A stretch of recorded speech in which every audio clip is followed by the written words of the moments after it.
Hi everyone, welcome to Skill Veda. My name is Srishti और आज आप पढ़ेंगे chapter number 5 internet search for class 12 typography and computer application for boards 2025। Let's begin. सबसे पहले internet का definition. The internet consist of millions of private, public, academic, business and government networks having local to global scope. मतलब internet के अंदर बहुत सारे करोड़ों private networks है, पब्लिक नेटवर्क्स है, बिजनेस नेटवर्क्स है, जिसका लोकल टू ग्लोबल स्कोप है, यानी कि लोकल लेवल पर भी वो ऑपरेट करते हैं और ग्लोबल लेवल पर भी वो ऑपरेट करते हैं। ठीक है, अब इसमें लिखा हुआ है we need the services of the search engines for finding the documents on the internet. अगर हमें इंटरनेट पे कुछ डॉक्यूमेंट सर्च करने हैं तो हमें किसकी सर्विसेज चाहिए? सर्च इंजन की सर्विसेज चाहिए। When a user enters a query into a search engine, मतलब एक सर्च इंजन के अंदर जब आप कोई क्वेरी को एंटर करते हो, किसी सवाल को एंटर करते हो, तो क्या होता है? The engine examines it as an index. Engine क्या करता है? उसको एग्जामिन करता है एज एन इंडेक्स और प्रोवाइड करता है a list of best matching web pages according to its ranking criteria. तो जिस वेब पेज का जो रैंक होगा उसके अकॉर्डिंगली आपको रिजल्ट्स मिल जाएंगे। ठीक है, उसके बाद देखो सर्च इंजन का डेफिनेशन यहां पे दिया हुआ है। Search engine is a software application और service which is used to locate files on intranet और द वेब। इंटरनेट के ऊपर अगर आपको फाइल्स को लोकेट करना है तो उसके लिए आप सर्च इंजन का इस्तेमाल करोगे। और ये कैसे एक्सेस होता है बच्चों? With the help of browsers. ठीक है, साथ ही यहाँ पे एक और डेफिनेशन सर्च इंजन की दी गई है। It is a tool to search these disorganize sources of information available on the internet. तो इंटरनेट में बहुत सारी इंफॉर्मेशन अवेलेबल है, लेकिन सारी इंफॉर्मेशन ना डिसऑर्गेनाइज्ड है। उसको ऑर्गेनाइज करने वाला कौन होता है? सर्च इंजन होता है।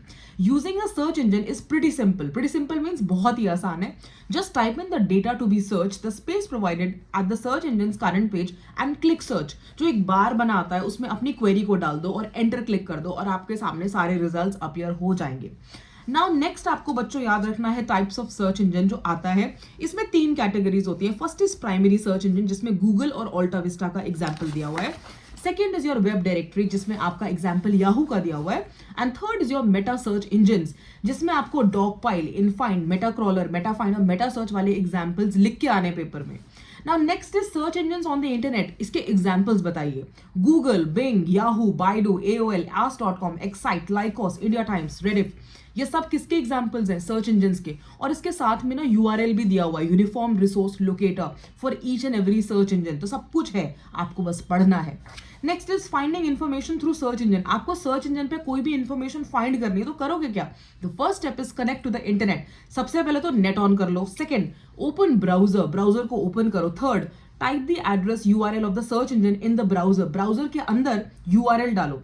Home page of the search engine opens, तो जो सर्च इंजन का होम पेज होता है क्या होता है? वो खुल जाता है। Type the query in the search box, press enter. तो अपनी जो क्वेरी है वो सर्च बॉक्स में डालो और एंटर प्रेस कर दो। और इसका एग्जाम्पल, इसका उदाहरण आपको यहाँ पर पिक्टोरियल फॉर्म में in the form of illustration दिया गया है। So it will be very very simple for you to understand everything. Now next is the search requested travels to the search engine website. तो अब ये mechanism समझाया कि कैसे ये काम होता कैसे है। सो सर्च रिक्वेस्टेड, आपने जो सर्च रिक्वेस्ट की है वो ट्रैवल करती है सर्च इंजन की वेबसाइट तक। There, the query terms are matched against the index terms in the site's database. तो जो भी आपकी सर्च इंजन की साइट है उसका जो डेटाबेस है उसके अंदर कुछ इंडेक्स टर्म्स होंगे। वो इंडेक्स टर्म्स किसके साथ मैच किए जाएंगे? आपके क्वेरी टर्म्स के साथ। जब वो मैचिंग हो जाएगी तो वापस में आपको क्या मिलेगा? रिजल्ट मिलेगा। रिजल्ट मिलेगा और वो आपके स्क्रीन पे डिस्प्ले हो जाएगा। यही यहाँ पे बताया गया है और इस फिगर के थ्रू आपको समझाया गया है। It is so simple. Then 65 page number जाओ और यहाँ पे देखो ऑपरेटर्स का डेफिनेशन बहुत ज्यादा इंपॉर्टेंट है।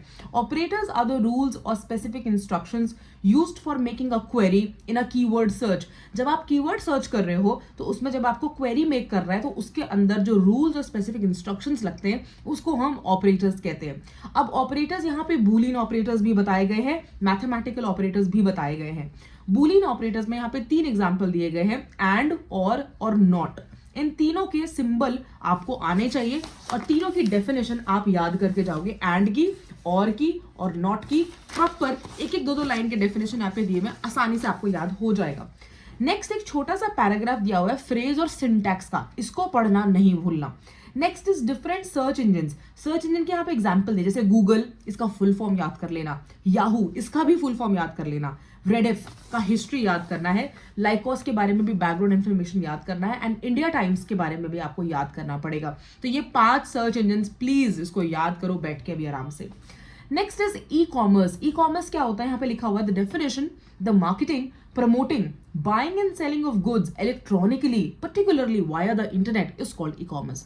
मतलब किसी भी तरीके का कॉमर्स आप करना चाहते हो, बिजनेस करना चाहते हो, लेकिन आप इंटरनेट पे करना चाहते हो, तो वहां उसको हम क्या बोलेंगे बच्चों? Electronic commerce, e commerce. और इसके ना 4 टाइप्स होते हैं. इसके 4 टाइप्स होते हैं. B2B, B2C, ये तो सब जानते हैं. B2B, B2C पूरी दुनिया जानती है, लेकिन C2B और C2C कम बच्चे जानते हैं. तो C2B और C2C अगर आपको फुल फॉर्म आती है तो अच्छी बात है. तो ये 4 टाइप्स ऑफ ई कॉमर्स है जो आपको याद रखने हैं. B2B, B2C, C2B and C2C. Next is e-business. What is e-business? Meaning electronic business. E-business refers to all aspects of a business where technology is important. This may include knowledge management, design and manufacturing, R&D, procurement, finance, project planning, human resource planning and the related activities. तो ये सब किस में आ रहा है? आपका e-business में आ रहा है. ठीक है, That's it. इतना ही छोटू सा चैप्टर है ये. साथ में practice questions and fill in the blanks भी देख लेते हैं.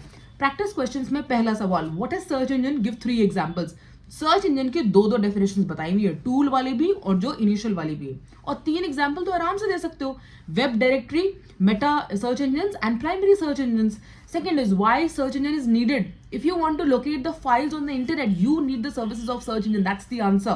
Third is name 3 Boolean operators used with keywords while using search engines. Everybody knows it. And, or, and not. What is e-commerce? I told you the definition right away. मैंने आपको बताया है. Next is name the different types of e-commerce. मैंने आपको चारों बताए हैं अभी, B2B, B2C and आगे वाले कमेंट्स में बताना. Next is what is the use of phrase search. मैंने आपको बताया ना, फ्रेज का एक छोटा सा पैराग्राफ है, उसमें ही इस क्वेश्चन का आंसर छुपा हुआ है. Next 5 fill in the blanks दिए हुए हैं. When a request is sent from the browser, dash, a network of networks is called dash, B2B is called dash, there are dash type of search engine, dash is a subset of e-business. Very very easy. अब आप में जो सबसे intelligent बच्चा है जिसको 100 में से 100 टाइपोग्राफी में स्कोर कर रहे हैं, वो इन 5 फिल इन द ब्लैंक्स के आंसर कमेंट्स में लिखेगा और बाकी बच्चों को भी मार्गदर्शन देगा. So with this, I am wrapping up this video. Thank you so much for liking, sharing and subscribing to Skill Veda. I will come up with more powerful and more power-packed and more knowledgeable videos like these. And till then, you keep studying. All the very best for both 2025. Bye-bye.